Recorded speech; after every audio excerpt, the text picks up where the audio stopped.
Welcome back. Dozens of MPs have called on the Prime Minister to urgently establish a Ukraine-style visa to allow Gazans with family in the UK to come to Britain until it is safe to return.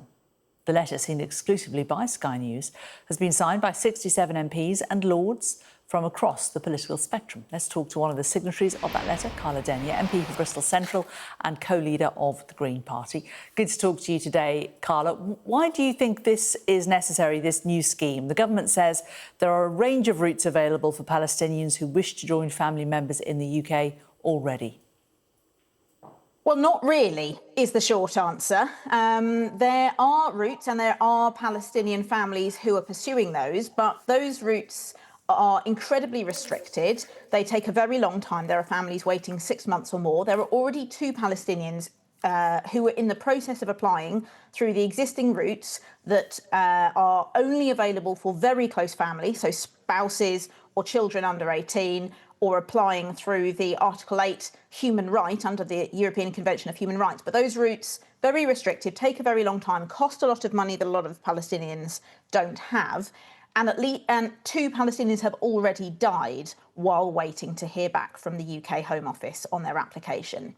So it's very I slow. and the other signatories to the letter are saying that the government was right to open its arms to Ukrainians suffering under aggression from Russia. It was right to show solidarity with British national overseas visa holders in Hong Kong. Now it's time it does the same for those suffering in Gaza, especially those with UK-based family here. How many do you anticipate would come under this scheme? Because migration is obviously a huge issue for many people in the UK. A lot of people are unhappy about high migration numbers, and we've seen very large numbers coming in on the Ukrainian scheme and the Hong Kong scheme that this mirrors.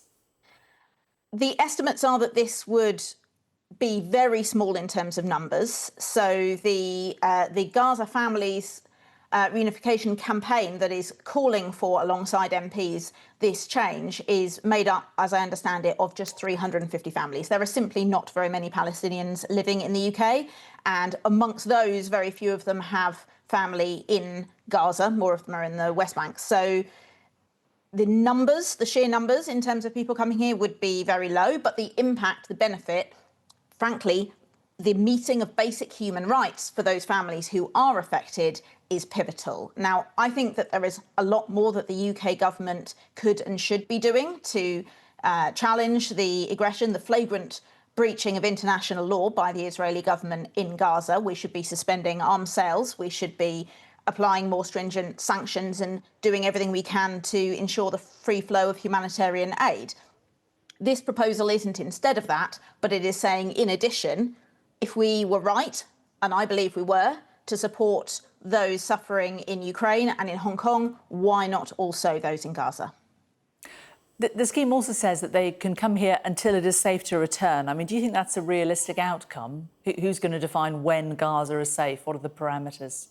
Yes, you're right to highlight that, because the Palestinian families who are campaigning for this right are very clear that they are not asking for a permanent right to remain in the UK. They are asking for their human right under the ECHR, the right to a family life, to bring their close family to be with them in the UK, to be safe until it is safe to return to Gaza. And that is what the vast majority of Palestinians want. They just want to return to their homes. This isn't about permanent resettlement. This is about supporting people to be safe and be with their family to heal from the trauma of the incredible violence, the deliberate starvation and withholding of humanitarian aid that these families have suffered.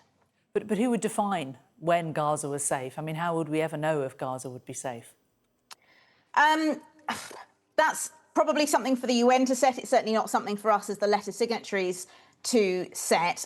Of course, this has been a long-running crisis. I mean, as anyone would tell you, it didn't start on the 7th of October with the Hamas attacks on Israel. But the point here is that this is a proportionate measure. It's a measure that the UK has taken for Ukrainians who have family here in the UK. When exactly the end will come in Ukraine is also unknown, but the UK government acknowledged that it had a responsibility under international law, and I think more importantly, a moral responsibility to show solidarity with innocent families struggling under oppression, and especially those with close family in the UK that they have a right to be with. And so all we are saying, the MPs and members of the House of Lords that have signed this letter, is for the government to show that same solidarity for Palestinian families that they showed for Ukrainian families. And I'm sure many Brits would agree with that. Well, while we have you on, Carla, Glastonbury Festival on at the weekend, of course, just down the road from Bristol. What did you feel about the chants of death to the IDF and the crowd's reaction to that, given, of course, that it was festival goers in Israel who were rescued by the IDF?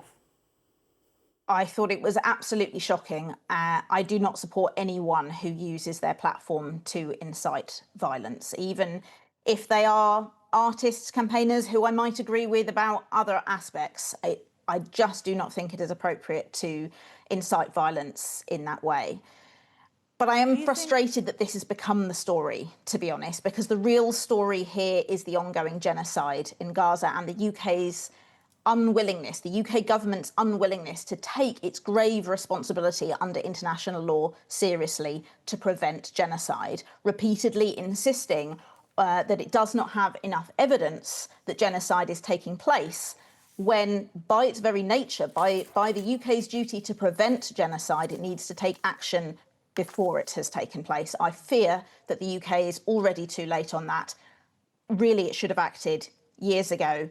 It needs to act more strongly right now. What about Avon and Somerset Police? They've said that they are assessing videos of the comments made to see whether any offences have been committed. Analysis by the Lib Dems show that there were 4,500 burglaries unsolved by Avon and Somerset Police up to September 2023, 48,000 cases closed without the suspect being identified by Avon and Somerset Police up to March 2022.